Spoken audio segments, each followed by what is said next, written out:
তোরই মাঝে হারিয়ে গেছি।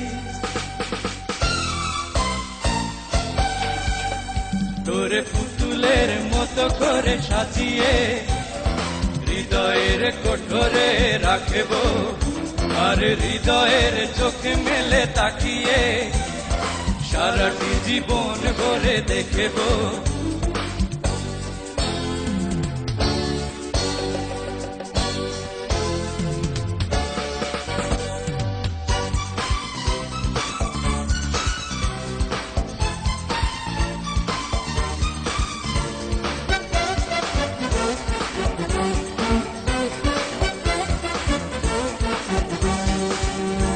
তোরে রং ধনু সাথে রং রাঙিয়ে ফুলদানি সাজিয়ে রাখব, আর কপালেতে নীলিটি পড়িয়ে প্রেমেরই আলপনা আঁকব।